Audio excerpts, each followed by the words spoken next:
Doutora Kelly Figueiredo, seja muito bem-vinda ao estúdio do RT1 Entrevista. Obrigada. Olha, hoje nós vamos conversar aqui no RT1 Entrevista com a doutora Kelly Figueiredo sobre os suplementos esportivos. Mas afinal, qual a diferença entre os suplementos alimentares e os suplementos para os atletas? Tudo isso você vai ver daqui a pouquinho, depois da vinheta.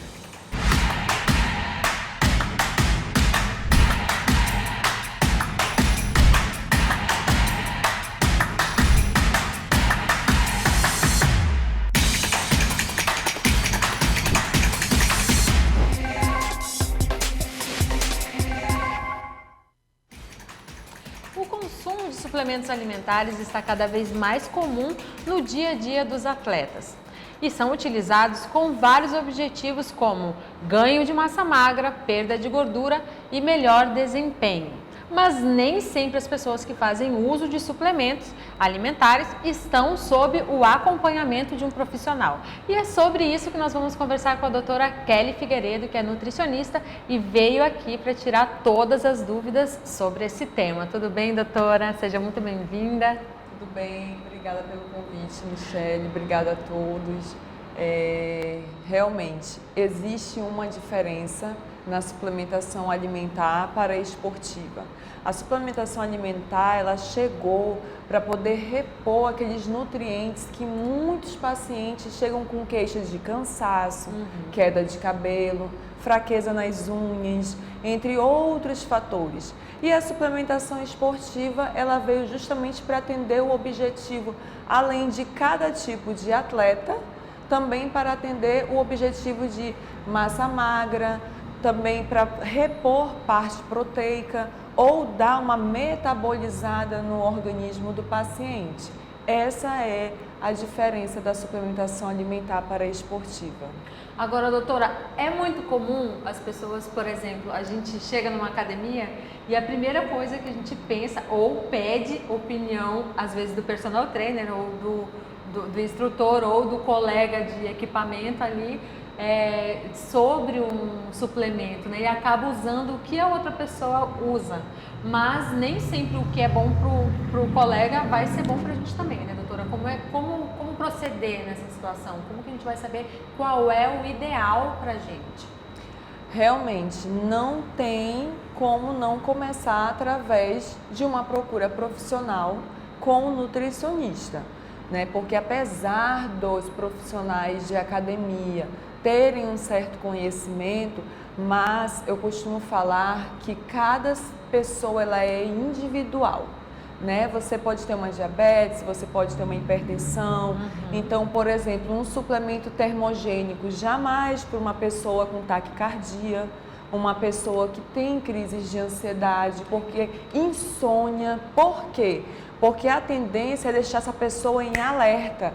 O termogênico é para deixar a pessoa, geralmente, ela mais energética, né? Mais ligada ao longo do dia. Então, também, uma boa pontuação é observar o horário que se toma o termogênico também.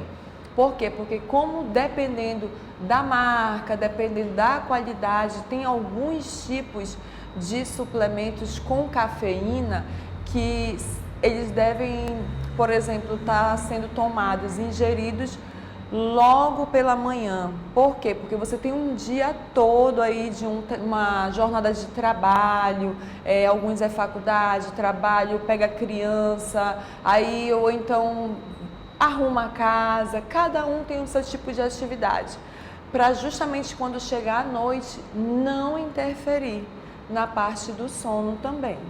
Então, esses detalhes estão dentro dos principais erros que as pessoas cometem? Exatamente. E pela orientação do amigo, da amiga e pela orientação de qualquer outro profissional que não tenha real conhecimento do que você tem. Por isso que é importante uma anamnese, uma boa avaliação, uma boa conduta nutricional.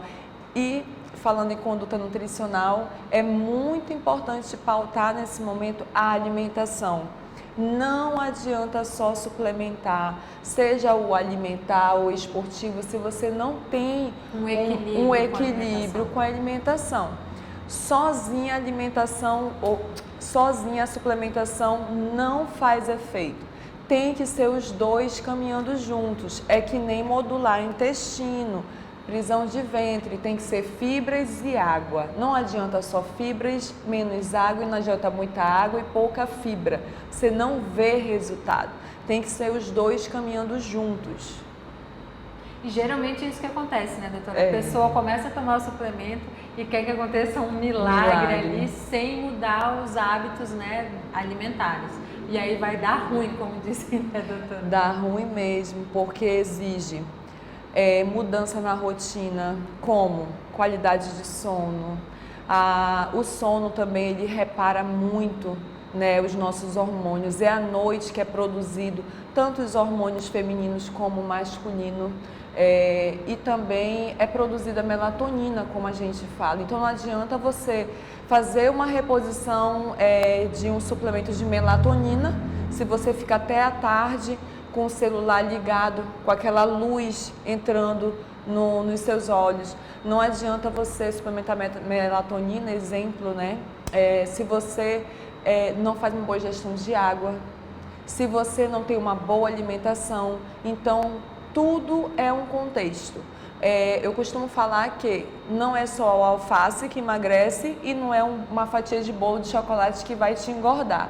É o contexto, é ao longo da vida, é um conjunto. Com certeza. Agora, doutora, quais são os suplementos mais populares? E também, existe suplementos diferentes para cada modalidade de esporte ou não? Sim. Vamos pela parte dos suplementos mais procurados, né? Nós temos aí o BCAA. O BCAA não é tão indicado, mas muitas esportivas ainda utilizam. Geralmente ele é utilizado mais para doenças hepáticas ou pessoas internadas em hospitais. Temos também o Whey Protein, Body Protein, que é o que a gente mais ouve, o Whey Protein. E falando sobre isso, né, vamos dar uma pauta sobre o Whey Protein. É muito importante, principalmente a parte de proteína, suplementação proteica, ter um cuidado, porque pode dar uma sobrecarga renal. Então, por isso que precisa de um certo acompanhamento. Se eu tomo 3 gramas, eu não tenho que falar para você tomar 3 gramas, porque você é minha best friend, né? Como a linguagem dos mais jovens, né? E não é isso, porque você tem um peso, você tem uma altura diferente da minha. Então, é óbvio que a tua parte proteica, a tua ingestão proteica, ela é diferenciada da minha também. Então, é bom ter esse cuidado. Outro também muito procurado é a famosa creatina, né? A creatina, sim, ela, além da massa magra, ela é ótima também para função intestinal, para articulação, entre outros, até para o cérebro ela tem seus benefícios. Quem não pratica esporte com uma certa constância também pode fazer uso da creatina? Pode, inclusive quem faz algum certo tipo de atividade, vamos supor, de segunda a sexta, está ali tomando creatina todos os dias ou nos dias que está se exercitando, 3 vezes na semana, exemplo. Sábado e domingo, pode continuar? Pode, porque você fica fazendo a manutenção. Nos dias que você não fizer a atividade física, você pode dar continuidade sim, porque você faz a manutenção. Doutora, então os suplementos eles não podem serem vistos como uma solução independente, né?